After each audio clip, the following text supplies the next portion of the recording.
मैं हूं आपके साथ आस्था कौशिक। करौली सरकार, एक ऐसा नाम जिनके साथ न जाने कितने चमत्कारों के दावे जुड़े हुए हैं। कोई कहता है करौली सरकार नेगेटिव एनर्जीज को दूर भगा देते हैं, कोई कहता है कि वो कैंसर और ब्रेन ट्यूमर तक का इलाज कर देते हैं, कोई ये कहता है कि वो तरक्की के सारे रास्ते खोल देते हैं। करौली सरकार जब एनर्जी बैलेंस करते हैं तो उनके दरबार में महिलाएं झूमती हुई दिखाई देती हैं, चीखने चिल्लाने लगती हैं, रोने लगती हैं। आखिर क्या होता है ये एनर्जी बैलेंस और क्या होता है शिव बैलेंस, और बिना डॉक्टर के कैसे हो जाता है बड़े से बड़े रोगों का इलाज और इसका दावा? इन तमाम सवालों पर चर्चा के लिए आज हमारे साथ खुद स्टूडियो में मौजूद हैं करौली सरकार। जोरदार तालियों के साथ बहुत बहुत स्वागत है आपका हमारे स्टूडियो में।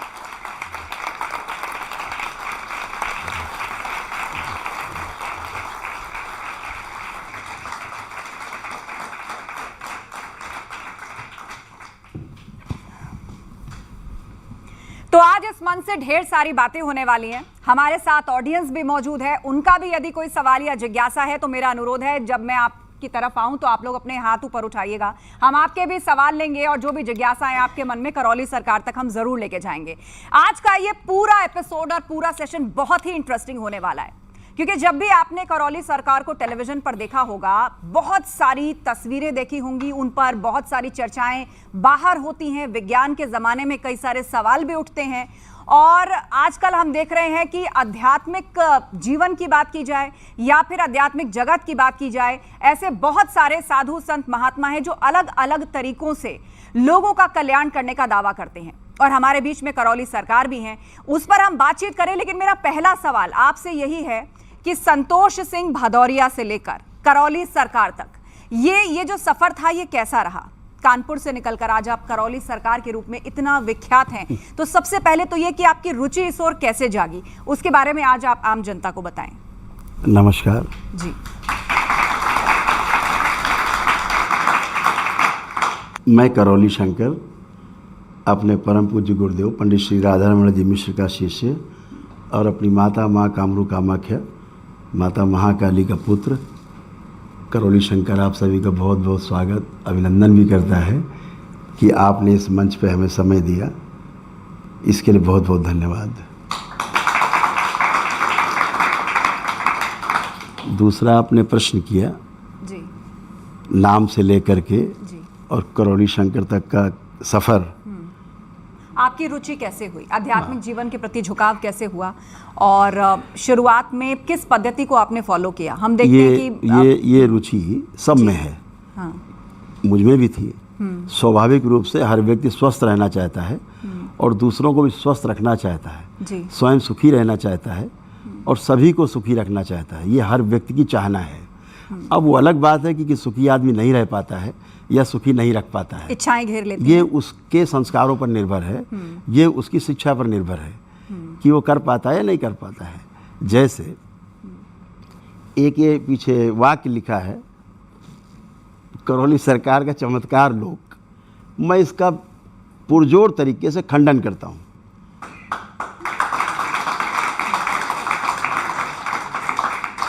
इस पूरे संसार में, इस पूरी सृष्टि में चमत्कार नाम की कोई वस्तु नहीं, रहस्य नाम की कोई वस्तु नहीं, भूत प्रेत नाम की कोई वस्तु नहीं है ही नहीं। इसका मैं जोरदार खंडन करता हूं और मैं आपको प्रमाण देता हूं। ये हमारे द्वारा लिखी गई पुस्तकें हैं 2020 में, आप इसको कोड कर सकते हैं, बाद में आप दिखा सकते हैं कि जो पहला ही हमारा पेज है जिस पर कि इस बात का इंग्लिश और हिंदी वर्जन दोनों है, हाँ। जिस पर कि उद्घोषणा है। अगर 4 लाइन आप ऑडियंस को पढ़ के सुना देंगे तो वो और स्पष्ट हो जाएंगे कि दरबार की ऑडियोलॉजी क्या है। इसमें पहली लाइन वही लिखी गई है जिसका जिक्र करौली सरकार जी ने अभी किया कि अस्तित्व में रहस्य या चमत्कार जैसी कोई वस्तु या घटना नहीं होती, बल्कि जो भी होता है वो प्रकृति के नियमों के अनुसार ही होता है और प्रकृति का आशय ईश्वरीय रचना और प्राकृतिक व्यवस्था का आशय ईश्वरीय विधि विधान से है। तो अगर ये सब कुछ ईश्वर के विधि विधान से हो रहा है और आप कह रहे हैं कि चमत्कार जैसी कोई वस्तु नहीं है, तो गंभीर से गंभीर बीमारियों का इलाज, फिर आखिर विज्ञान और डॉक्टर किस काम का है? आप एनर्जी की बात करते हैं, आप पितरों से मुक्त कराने की बात करते हैं, तो फिर ये सब क्या है? हाँ, ये विधि है जी, ये एक ईश्वरीय व्यवस्था है। जैसे हमारा भौतिक शरीर है जी, तो इसको जो हमारा अभौतिक शरीर है वो चला रहा है। अगर जिन लोगों ने इस पर ध्यान दिया है कि केवल ये शरीर ही जो दिख रहा है ये नहीं है, इसके पीछे वो भी है जो इसके अंदर रह करके सुन रहा है, इसके अंदर रह के देख रहा है, इसके अंदर से ही सारे कार्यक्रम कर रहा है, उसके अनुसार ही शरीर चलता है। अगर वो ये देख पाता है तो उसको चमत्कार नहीं लगता है। जो शरीर मान के ही जी रहा है वो चमत्कार में जीता है, रहस्य में जीता है। और जो शरीर और उसके साथ जो व्यवस्था है जीवन की, जो जीवन है जिसे हम कहते हैं, आप चेतना और आत्मा की बात कर रहे हैं? हाँ, अगर हम बात करेंगे वो थोड़ा विषय इस तरह का है, उसको लंबा समय चाहिए होगा। हम छोटी सी बात करते हैं। एक संगठन है जिसको हम जीवन कहते हैं। जीवन संगठन का अर्थ है दरबार के अनुसार आत्मा, बुद्धि, चित्त, वृत्ति और मन। ऐसे 5 चीज़ों का जो संगठन है उसको हम जीवन कहते हैं जी। और ये जीवन ही शरीर को चलाता है। ये हम लोग समझ सकते हैं। तो और ये जीवन का लक्ष्य है सुखी रहना। हर व्यक्ति सुखी रहना चाहता संसार में। एक व्यक्ति आपको ढूंढे नहीं मिलेगा जो ये कहे कि नहीं साहब हम तो दुखी रहना चाहते हैं। और सुखी नहीं रहना चाहता, वो निरंतर सुखी रहना चाहता है, कंटिन्यू हैप्पीनेस। कभी नहीं कि हाँ सुख हो और दुख हो, ऐसा कुछ नहीं। अच्छा, कुछ तस्वीरें हैं ये पीछे चल रही, मैं चाहूंगी कि लोग भी देखें और आप भी एक बार देखें। ये बहुत सारे फॉलोअर्स हैं, ये बहुत सारे डिवोटीज हैं आपके, और आपके दरबार में ऐसी बहुत सारी महिलाएं आती हैं। हमने देखा है कि वो अचानक रोने लगती हैं, चिल्लाने लगती हैं और लेट जाती हैं ज़मीन पर। ये सब क्या है? इम्बैलेंस है। किस तरह का इम्बैलेंस? एनर्जी का। ये एनर्जी का जो हमारे अंदर है उसका इम्बैलेंस है। जैसे आप लोग एक शब्द हमेशा पूछते हैं, ये देखिए महिला इस तरह लेटी जैसे हुई। आप लोग हमसे हमेशा पूछते हैं अक्सर ये बैलेंस क्या शब्द आप प्रयोग करते हैं, पूछते हैं, आपके मन में भी होगा। तो बैलेंस हम लोग एक कार्यक्रम चलाते हैं, दरबार एक कार्यक्रम चलाता है जीरो बैलेंस के नाम से। वो ध्यान साधना का कार्यक्रम है जो हमारे मिश्री मठ से संचालित होता है जी। साधकों के लिए है, ध्यान और साधना करने वाले लोगों के लिए जीरो बैलेंस प्रोग्राम है। लेकिन ये जो आम लोग बैठे हैं, क्या ये लोग भी ध्यान और साधना कर सकते हैं? क्या ये इतना आसान है? अभी करा सकते हैं। अच्छा, हाँ, 1 मिनट में करा सकते हैं। करा कर दिखाइए। कोई है वॉलंटियर करने के लिए? सारे करें, सारे करें। चलिए, मैं आपसे अनुरोध करती हूँ, आप भी आ जाएं और एक किसी पुरुष से अनुरोध करती हूं। जहाँ बैठे वहीं बैठे अच्छा, रहें। ठीक है, वहीं बैठे आप रहें। देखिए हाँ। उस ध्यान साधना का प्रभाव क्या पड़ता है। Energy balance. हाँ, देखिए कैसे होता है। ठीक है, आप सभी लोग एक बार नेत्र बंद कर लें, सभी लोग। नहीं, कुछ नहीं करना, हाथ नहीं, हाथ अपने ही जोड़ने है ना, एक बार के लिए। और नेत्र बंद करें और अपना ध्यान जहां पर भी आपको केंद्रित करना है कर लें। अक्सर लोग आज्ञा चक्र पे करते हैं, मस्तक पे बीचों बीच जहाँ माताएं हमारी बिंदी लगाती हैं, आप कर लें। क्या आंख बंद करके आज्ञा चक्र की तरफ, यानी माथे के बीचों बीच मत्थे के देखना होता हाँ, है? माताएं बिंदी लगाती है, आप ध्यान करें वहां पर। और आप ये पाएंगे दरबार के एनर्जी का आपको प्रभाव ये दिखेगा कि ना तो ये भूतकाल में जा सकते हैं ना भविष्य में जा सकते हैं। कुछ लोगों को बहुत तेज मसल टेंशन फील होता देखें, है वहां पर। आप भी कर सकते हैं। देखिए ना, आप भूत में भविष्य कहीं नहीं जा सकते। आप टेक ऑफ नहीं कर सकते। या तो तेज रोशनी दिखती है या मसल टेंशन या कुछ दर्द महसूस होता है। परिणाम दिखाऊंगा। कितनी देर तक आंखें बंद रखनी बस अभी हो रही 10 सेकेंड। अच्छा, 3 बार बोलेंगे सभी लोग, ओम नमः शिवाय।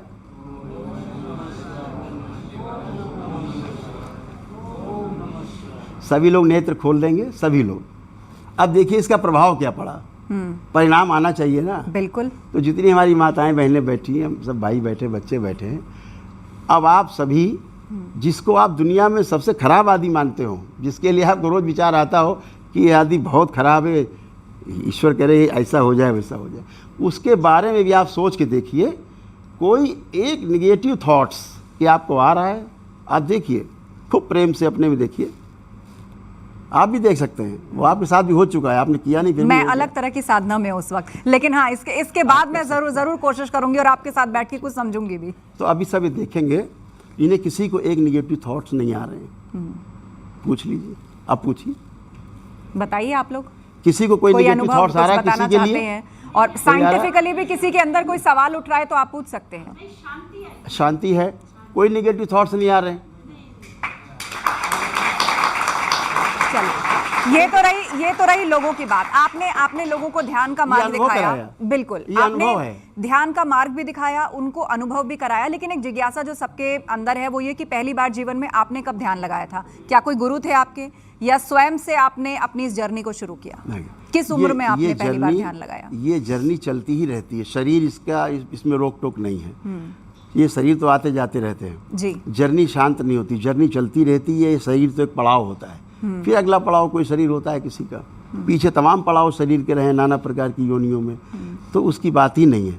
ये जर्नी ये आप पैदा हुए शुरू हुई ऐसा नहीं है, ये जर्नी वहाँ से शुरू हुई जहाँ पीछे आपकी छूटी थी पिछले जीवन काल में, तो ये वहाँ से शुरू होती है। ये तो पैदाइश ही रहता है, पूत के पाँव कहते हैं ना पालने में दिख जाते हैं। यानी बहुत कम उम्र में आपने ध्यान की तरफ बिल्कुल, आपका रुझान रहा। तो परिवार को आपने कब बताया इस बारे में? परिवार तो मेरा जानता ही था कि हम उसोर हैं। फिर क्या कोई गुरु मिले आपको, या खुद से आपने चिंतन शुरू किया? हमारे गुरुदेव पंडित श्री राधारमण जी मिश्र हमको मिले 16 वर्ष की उम्र में जी, और जिनके साथ मेरा रहना हुआ। जब वो 111 वर्ष की उम्र में उन्होंने जीवित समाधि ली, तब तक मेरा उनके साथ रहना हुआ। तो ये जो अध्यात्म और ध्यान का मार्ग आपने पकड़ा, आमतौर पे लोगों के अंदर होता है कि जो साधु सन्यासी हैं वो बहुत कठिन तपस्या करते हैं, भौतिक जीवन से दूर हो जाते हैं, सांसारिक जीवन से दूर हो जाते हैं। लेकिन अब सब ये पूछ रहे हैं कि एक समय ऐसा था, बहुत कठिन जीवन आपका रहा कि शायद घर चलाने के लिए भी बमुश्किल ही पैसे हो पाते थे, पर अब उस स्कूटर से लेकर रेंज रोवर तक ऐसा नहीं है। ये सफर यहाँ तक आप कैसे पहुंचे? मैंने जब होश संभाला तो मैं कार पे ही था। अच्छा, हाँ, अब लोग अच्छी बात है, वो अलग बात है कि मेरे पिता की थी, लेकिन सब कुछ था जी, अच्छे से जीवन यापन था, किसी से मांग के नहीं खाते थे तब भी कोई शौक नहीं थे, आज भी कोई शौक नहीं है कि धर्माचार्यों की तरह तमाम अंगूठी और तमाम कंठी माला और सोना चांदी रगड़ के बड़े बड़ा मुंह पेंट पोत के, ऐसा आज भी नहीं। जैसे कल था वैसे आज भी हूँ। एक छोटा सा धोती है, एक छोटी सी बनियान पहन रखी है, और कुछ है भी नहीं। मेरे तो कोई शौक नहीं। अगर मुझे चलना पड़ता है रोज 200, 400, 500 किलोमीटर, हाँ, और अगर हम कोई अच्छी गाड़ी का प्रयोग करते हैं तो इसमें आपत्ति क्या है? लेकिन देश है तो अलग अलग तरह के लोग हैं, अलग तरह के विचार रखते हैं, लोगों को राजनीति भी होती है, फिर वो सवाल पूछते हैं कि भाई बाबाओं को तो एक पैसा नहीं लेना चाहिए, उनको क्या मोह इस बात से? एक परसेप्शन इस देश का बहुत खराब बना हुआ है कि अगर साधु है, अगर बाबा है तो भिखारी की तरह दिखना चाहिए।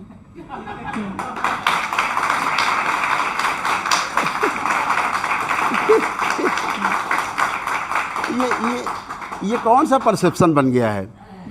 अगर हमें आज यहाँ से बेंगलोर पहुँचना है तो क्या पैदल जाऊँ मैं?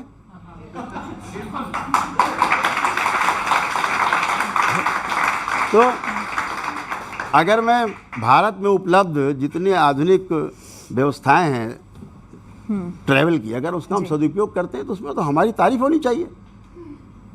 ये लोग अभी हम पैदल चलने लगेंगे तो लोग कहेंगे साहब ये तो बेवकूफ़ आदमी पैदल ही चल रहे हैं। अच्छा, एक तस्वीर हम आपको दिखाते हैं, वो तस्वीर जरा पीछे लगाइए।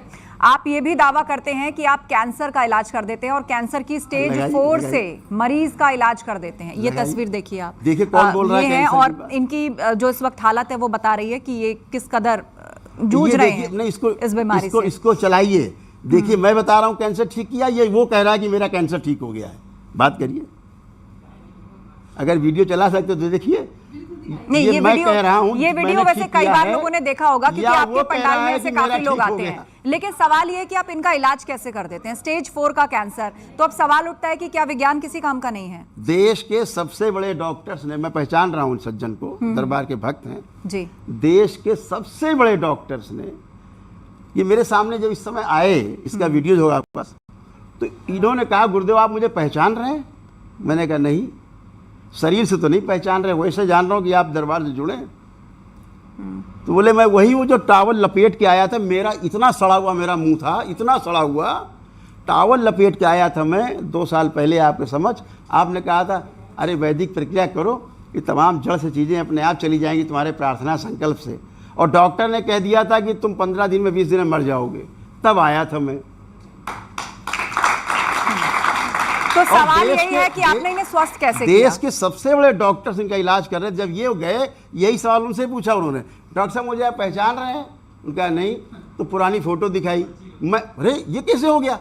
जब मामा दरबार गया था, मैंने ये प्रार्थना की, संकल्प किए, वो प्रक्रिया की वैदिक सनातन वैदिक पद्धति से गुजरे और मुझे तो आराम हो गया। अरे क्या ये सब नहीं मानता मैं। तो बोले फिर आप नहीं मानते, आपने तो बोला था कि 15 दिन में मर जाओगे, मेरे तो 2 साल हो गए। तो आपने कैसे इलाज किया इनका? इलाज कैसे किया आपने इनका? मैं नहीं करता।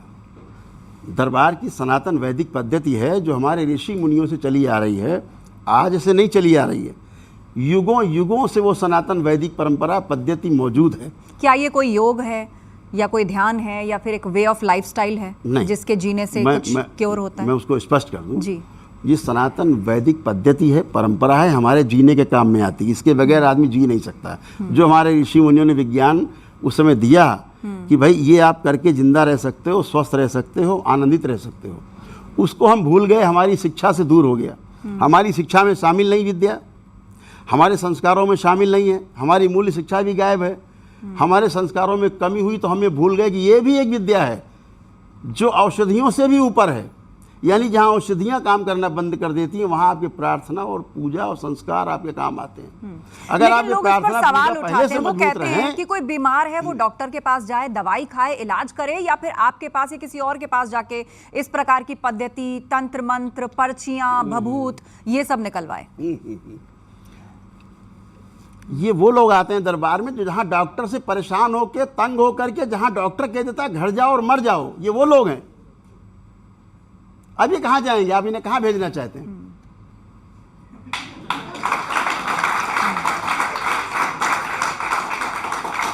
चलिए एक और तस्वीर मैं आपको दिखाती हूँ। जब मृत्यु दिखती है तो धर्म फिर याद आता है।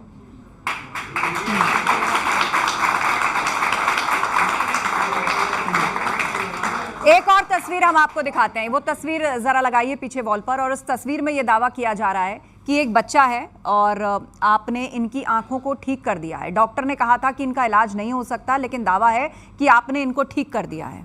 ये कैसे हुआ? ठीक हुआ। जैसे वो पीछे देख रहे थे आप, 400 प्रकार की डिजीज हैं।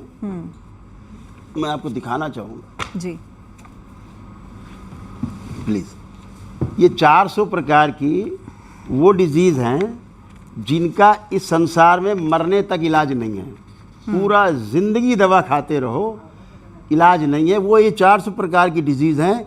दरबार इस सम्मानित चैनल के सामने अपने इन प्यारे प्यारे जितने हमारे दर्शक बैठे, भाई बहन सब बैठी हैं, बेटियां, इनके सामने कहना चाहता हूँ, ये एक दिन में नष्ट होते हैं। वैदिक सनातन वैदिक पद्धति के अपनाने से एक दिन में इसकी स्मृतियाँ नष्ट हो जाती हैं, नहीं बचते लोग। ये 400 प्रकार की डिजीज हैं। दरबार में सबका स्वागत है। आइए सब लोग आइए और परीक्षण करिए। इसमें जो मैं पेजेस में पढ़ पा रही हूँ, मतलब ये तो आपने पूरी 400 की लिस्ट दी हुई है। इसमें बहुत सारे साइकोटिक डिसऑर्डर्स भी हैं, बहुत सारी न्यूरोटिक बीमारियां भी हैं, गंभीर बीमारियां भी हैं। इसके अलावा कुछ ऐसी चीज़ें जो लोगों की आदतें या फिर कह लीजिए लोगों के स्वभाव और व्यवहार से जुड़ी हैं। इनका इलाज कैसे हो पाता है? अपने धर्म और देवी देवताओं का मजाक उड़ाने की स्मृतियाँ, ये भी एक बीमारी के तौर पर लिखा है। माता पिता से बातें छुपाने की स्मृतियाँ, गंदा रहने नहाने का ना मन करने की स्मृतियाँ, अपने ही परिवार के सदस्यों के प्रति अश्लील विचार आना, ये भी आपने बीमारियों के तौर पे लिखा है। सभी कुछ है। खाने की वस्तु से एलर्जी होने की स्मृतियां, घर में बदबू आने की स्मृतियां, गले में फंसा हुआ महसूस होना, अत्यधिक ठंड लगना, अत्यधिक गर्मी लगना। अब ये सारे सिम्टम्स अगर किसी को आए, शुरू से देखिए, आप शुरू से पहले शुरुआत में आपने बहुत कुछ साइकोटिक डिसऑर्डर्स की बात की है, जिसमें सिजोफ्रेनिया भी है, इसमें डिप्रेशन भी है और बहुत तरह के फोबियाज हैं, जैसे किसी को ऊंचाई से डर लगता है, आग से डर लगता है, भीड़ से डर लगता है। तो साइटिका तक, जिसके लिए लोग कहते हैं कि केवल ये मैनेजमेंट है, ओसीडी है, ऑब्सेसिव कंपल्सिव डिसऑर्डर है, ये भी एक तरीके का साइकोटिक डिसऑर्डर है, कमर दर्द। आपने इसमें स्मृतियां क्यों लिखा हुआ है? ये बीमारियां हैं, ये स्मृतियां क्यों लिखा हुआ? स्मृतियों का क्या अर्थ है? इसको आप समझाइए। क्योंकि स्मृतियां ही रोग हैं। जैसे मान लीजिए अगर किसी को कमर का दर्द है, इधर हाँ, प्रैक्टिकल इधर जी, इधर हमारे जो बच्चे बैठे हैं, माताएं बैठी हैं, किसी को कोई एक ऐसी घटना याद हो, चलिए सब लोग याद कर लीजिए, ऐसी घटना जो आपको बार बार याद आती है और आपको बहुत क्रोध आता हो, कष्ट आता हो, दर्द होता हो, दुख होता हो, उसको याद करिए मन में। देखिए कैसे होता है सनातन वैदिक पद्धति का प्रभाव, आप देखें, उसको याद कर लें आप सब लोग, जिसको भी लगता हो। बैलेंस 3 बार बोलिए, ओम नमः शिवाय। आँख खोल दीजिए। ये ओम नमः शिवाय महामंत्र है। इससे कम नहीं आता मुझे, इससे ज़्यादा नहीं आता। तो मतलब जब ये लोग कोई मंत्र जाप करते अब हैं आते तो हैं, उस वक्त आप कोई मैजिक अब करते हैं? परिणाम पे आते हैं। हो गया ना काम उधर। हाँ। अब जिन बच्चों ने जिन चीज़ों से उनको बहुत तकलीफ होती थी, आप बिल्कुल एकदम खुल के बोलना है आपको, ठीक है? देखिए वो बात आपके दिमाग में आ रही है, सोच के देखिए, वो घटना याद आ रही, कुछ आ रही, देखिए जिससे आपको तकलीफ होती थी, कोई नफरत, कोई घृणा, कोई चिंता, कोई तनाव, कुछ भी आ रहा है? तो नहीं आ रहा है, तो कहाँ चला गया? बैलेंस हो गया। मैंने बोला ना बैलेंस धीरे कैसे हो गया एनर्जी बैलेंस? अब ये हम तो सुनते आए हैं कि कैसे आप हो किसी गया संत की संगत में बैठते हैं तो भी बड़ी शांति प्राप्त होती है, तो कोई एनर्जी फील्ड है क्या आपका? अब ये कैसे हो गया? हाँ। इसमें मैंने 40 साल लगाए हैं। ये 40 वर्षों का मेरा अनुसंधान है कैसे का। क्यों किया? क्योंकि मैं सुखी रहना चाहता हूँ, सुखी रखना चाहता हूँ, और निरंतर सुखी रखना चाहता हूँ। जितनी हमारी माताएं बैठी ना, मेरे कहने से थोड़ा कष्ट होगा थोड़ा सा, जरा एक बार आगे लोग बैठी, जरा ये थोड़ा सा उम्रदराज है हमारे जैसे, तो जरा आप लोग एक बार खड़े हो जाओ और मूवमेंट करिए, मूवमेंट करिए, यहाँ मूवमेंट करिए, चलिए फिरिए और जरा उठिए, बैठिए प्लीज़। अच्छा, हाँ, उठक बैठक भी करनी है? आप बैठ पाएंगे, इनमें तो आप बैठ बहुत लोगों को पाएंगे, घुटनों प्लीज। की भी समस्या होगी। अरे सुनिए तो ना, मैं करके दिखा रहा हूँ। ऐसा ना हो हमारे शो के बाद हम इन्हें अस्पताल ले जाएं। मैं कह रहा हूँ ना। अच्छा ठीक है, चलिए मैं मदद करती हूँ। अच्छा, अच्छा, चलिए, मैं सपोर्ट जाइए। दे सकती हूँ किसी को? अच्छा एक मिनट, मैं ये सपोर्ट दे कहना सकती चाह हूँ रहा मैं किसी हूँ कि इन्हें कोई कष्ट नहीं है, मैं ये कह रहा हूँ। अब अच्छा। मैं ये कहना चाह रहा हूँ, ये देखो मेरी बहन बैठी, अम्मा आप बैठो, अब आप बैठ जाओ, जमीन बैठो, पलथी लगाओ। आप लगाइए तो, मैं तो कह रहा हूँ, मैं खड़ा हूँ ना, आप क्यों चिंता कर रहे हो? देखिए खूब पलथी लगाइए। कोई कष्ट है? कोई कष्ट है? आप देखिए, किसी को कोई कष्ट नहीं है। ये सनातन वैदिक ये विज्ञान सब है। आपके आश्रम से तो नहीं है? अरे ये मेरी माता है। नहीं, हमारी जनता देख रही होगी आपको। अच्छा, कुछ पूछना चाहते हैं आप लोग? अब यहाँ पे आई गए हैं तो कुछ पूछना। ये सब मेरी अम्मा है भाई। आइए, इधर आइए आप मेरे साथ। हाँ, अब उधर कैमरे की तरफ देखिए। जी पूछिए, क्या देखिए आस्था जी, आप खड़े हो जाएं। देखिए जैसे खड़े हो गए, कोई कष्ट आया अम्मा? कोई कष्ट आया? घर जाके पता चलेगा। कोई कष्ट नहीं। नहीं, मैं आपको बताऊं, हमारे पहले घुटने में दर्द था, पर हम कुछ दिन से ये एक्यूप्रेशर कर रहे थे घर में। 2 दिन से हो रहा है, 2 दिन से हो रहा है। नहीं, पर अभी आज हम बैठ पाए। आप बैठ पाए। अभी तो कुछ नहीं किया, अभी आप नहीं बैठ सकती थी। अभी अपने आप, मैंने तो टच नहीं किया आपको। ठीक है, चलिए जोरदार तालियां इनकी हिम्मत के लिए। अच्छा, आप कुछ पूछना चाहती हैं? जी पूछिए। करौली सरकार, मेरे एक कोलीग हैं, वो आपको बहुत मानते हैं। कितनी बार मुझे उन्होंने कहा कि आप एक बार दरबार चल के देखो, मैं मतलब सोच भी नहीं पाई, और आप मेरे सामने बैठी हैं। ये क्या कारण हुआ? दूसरा प्रश्न ये है कि एक कंबल वाले बाबा का नाम बहुत मशहूर हुआ था, लोग कंबल का मजाक उड़ाया, खूब मजाक उड़ाया, लेकिन उन्होंने मेरी 2 साल की क्रोनिक दर्द पता नहीं क्या ऐसे करके बिल्कुल ठीक कर दी है। अभी भी डॉक्टर्स मुझे कहते हैं ये अकेली लेडीज उनकी बात की जा रही है, उन्होंने किसी को भी ठीक नहीं किया, मुझे ठीक किया है। तो ये क्या लोग ऐसे पीछे क्यों पड़ जाते हैं कि हमने इसको गलत ही करके मानना है? इसका ठीक जवाब। है, चलिए आइए। तो ये क्या वही एनर्जी है जिसका आप जिक्र कर रहे थे? Energy balance. ये एनर्जी कहाँ होती है बॉडी में? ये एनर्जी तो फैली हुई है चारों ओर, चारों कॉस्मिक एनर्जी हमारे आपके बीच में है जी, धरती और सूरज के बीच में है कॉस्मिक एनर्जी। हाँ, हर 2 एटम के बीच में है। तो जो आप देख पा रहे हैं, जो अभी हमारी बहनें अभी चले फिरे उठे बैठे, इन्हें कोई कष्ट नहीं है। या ऐसे बैठे बैठे पैर चलाइए, मोड़ी करिए, किसी को कोई कष्ट नहीं है। किसी कोई कष्ट आ रहा है कहीं पैर किसी प्रकार का नहीं है। तो ये कष्ट इसलिए नहीं है क्योंकि ये कष्ट इसलिए नहीं है क्योंकि इन सबका मन में एक संकल्प है कि मुझे कष्ट ना हो, हे प्रभु ये कष्ट ना हो। वो संकल्प पूरा हुआ है, ये उनका संकल्प पूरा हुआ है। केवल दरबार ने इनकी जो प्रार्थना थी वो स्वीकार कर ली। ठीक है, इतना हुआ है। कुछ और तस्वीर हम आपको दिखाते हैं और उसके साथ सवाल भी है कि कई बार लोगों को कोई परेशानी होती है डॉक्टर के पास जाने से पहले, या अगर वो आपके पास आए तो आप डायग्राम दिखाकर बता देते हैं कि भाई किडनी खराब है। अब बताइए, देश में इतनी डायग्नोस्टिक लैब्स हैं, इतने डॉक्टर्स हैं, उनकी तो दुकानें बंद हो जाएंगी और साइंस के निशाने पर आप आएंगे सो अलग। देखिए तस्वीर है और ये डायग्राम है जिसको दिखा के आप बता देते हैं आपकी किडनी में प्रॉब्लम है। आने के लिए तो बैठे, ये क्या टेक्निक है? मैं चाहता हूँ लोग मुझको निशाना बनाएं और बात को समझें। अगर बात को लोग समझने के लिए तैयार हैं तो मैं निशाने पे रहने के लिए 24 घंटे तैयार हूँ, बशर्ते बात तो समझे। समझाने के लिए, समझने के लिए निशाने पे आना और जाना पड़ता है जी। तो इसमें कोई आपत्ति नहीं है। तो डायग्राम से आपने कैसे बता दिया कि किडनी खराब है? अब वही तो मुझे 40 साल लगे ना इसमें। नहीं, लेकिन विश्वास करने के लिए कई बार लोग कोई तर्क ढूंढते हैं। वो स्वीकार करते हैं ना, जिनके कष्ट हैं, जिनके ये कष्ट हैं, वो स्वीकार करते हैं कि हाँ मेरे को ये है। जाते हैं तो बोलते हैं हाँ मेरे को था, अब नहीं है, अब नहीं है। उसके बाद कृतज्ञता अवश्य अगले महीने आते हैं और दरबार में दीक्षा प्राप्त करते हैं, हमारे गुरुदेव से दीक्षा लेते हैं, फिर ये ध्यान साधना के कार्यक्रम में जुटते हैं। अच्छा, वो कृतज्ञता अवश्य। ये कोई सम्मोहन तो नहीं है? हाँ, सम्मोहन कह सकते हैं इसको आप। भाई हम आप बैठे, सम्मोहन ही तो है, और क्या है। अगर सम्मोहन नहीं होता, आप बात को नहीं समझाना चाहते लोगों को, हम नहीं लोगों तक अपनी बात को डिलीवर करना चाहते, तो कैसे बैठे होते एक जगह पे। हमारा भाई बहन का भी तो सम्मोहन हो सकता है, हमारे बच्चों का, पिता बच्ची का संबंध भी तो हो सकता है सम्मोहन का।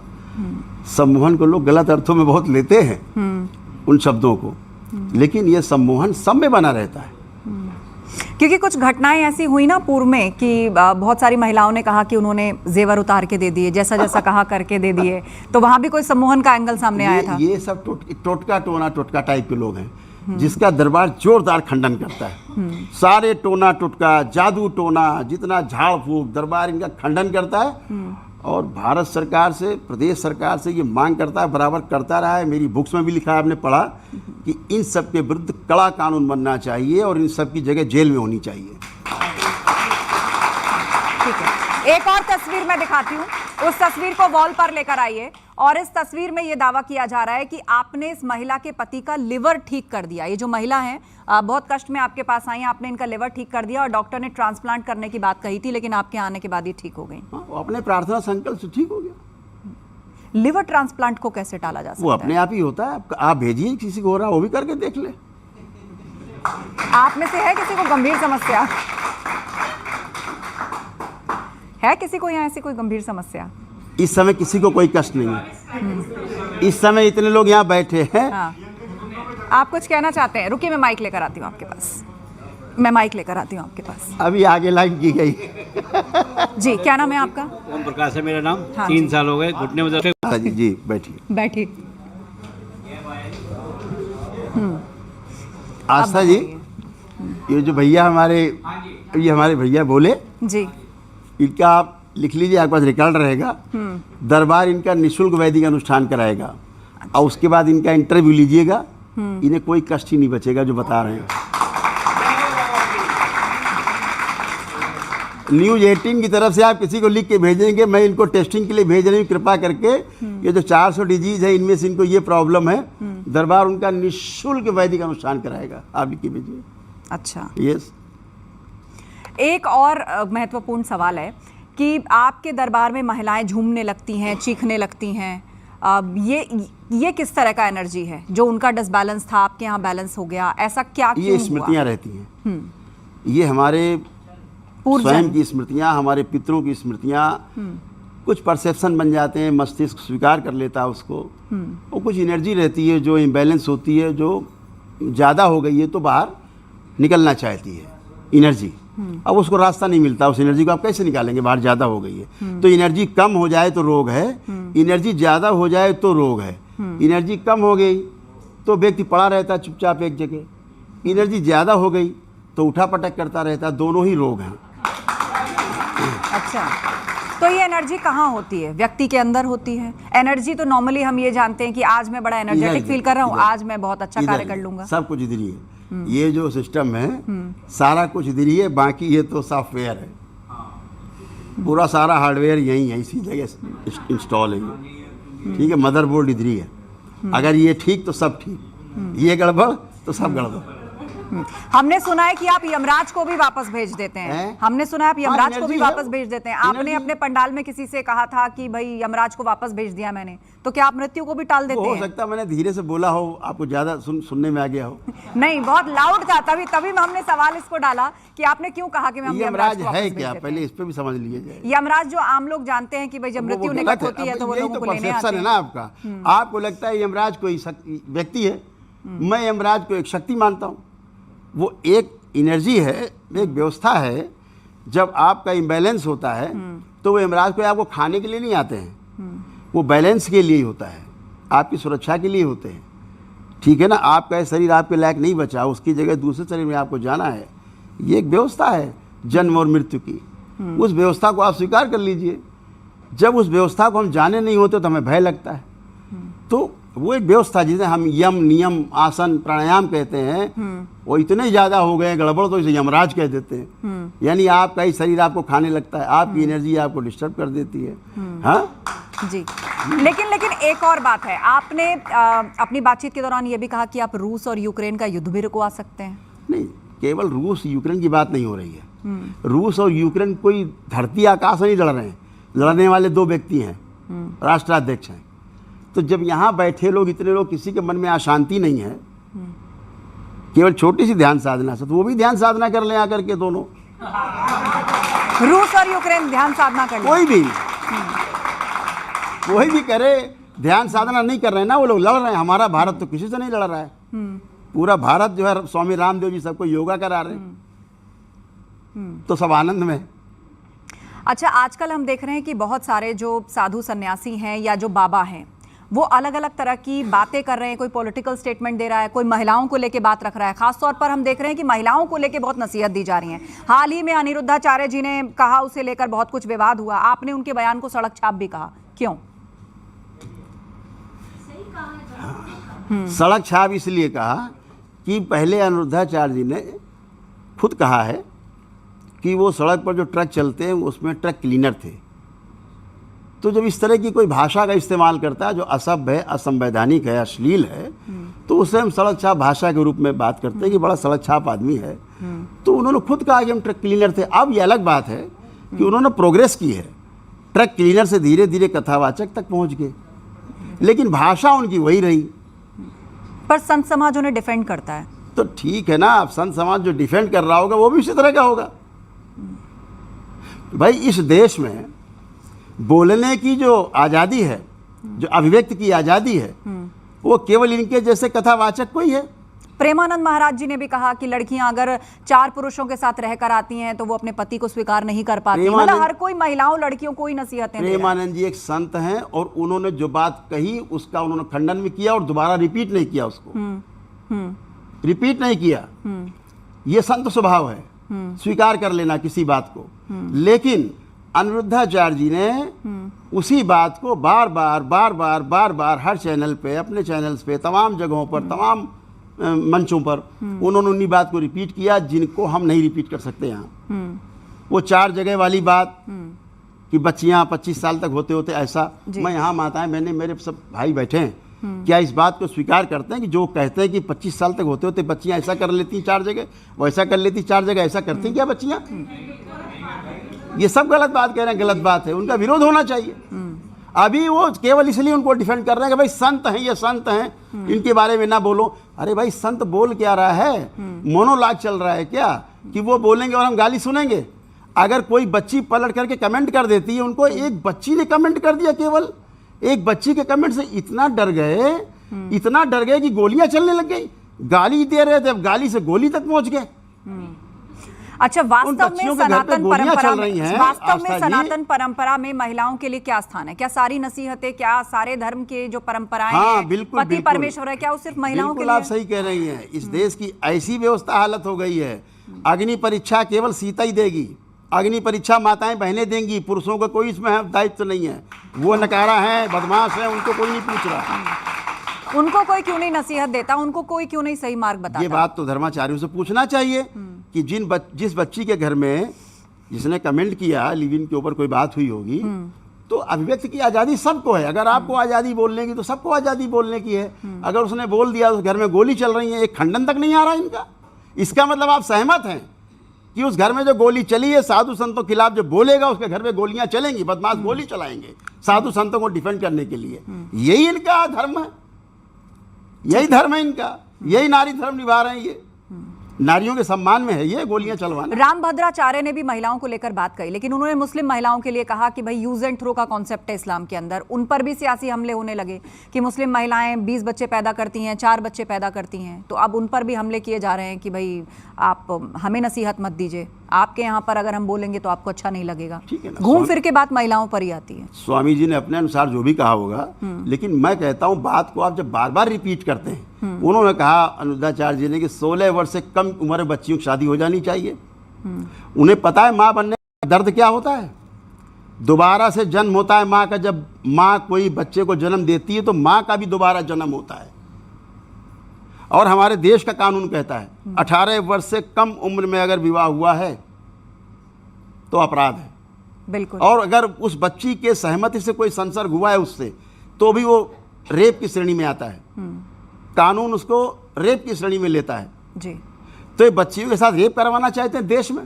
इस देश में बहुत सारे विपक्षी दल हैं या राजनीतिज्ञ हैं जो कहते हैं कि साधु संतों को तो कथा कहने का एक पैसा नहीं लेना चाहिए, पर वो अंडर द टेबल पैसा लेते हैं। इस तरह के भी आरोप लगते हैं।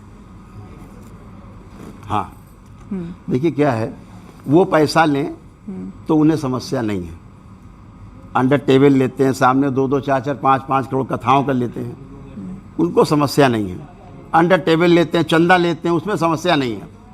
लेकिन अगर दरबार किसी को विधि पूर्वक, विज्ञान पूर्वक अगर किसी की प्रक्रिया कराता है, उसमें सारे ब्राह्मण देवता दरबार के होते हैं, हाँ, और वो प्रक्रिया चलती है, दरबार के प्रार्थना संकल्प से जुड़ता है व्यक्ति, ईश्वर से जुड़ता है, दरबार उस पर पूरी कोशिश करता है मिलजुल करके, लोगों को शारीरिक मानसिक रूप से स्वस्थ करने के लिए प्रेरणा देता है, और उसमें अगर वो फीस चार्ज करता है, क्योंकि दरबार किसी से चंदा नहीं लेता है, ठीक है, तो उसमें आपत्ति है जी, उसमें आपत्ति है।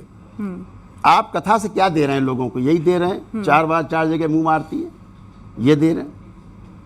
इन्होंने एक कॉन्सेप्ट दिया बच्चों को, लिव इन का एक कॉन्सेप्ट दिया और जम के गाली दी बच्चों को।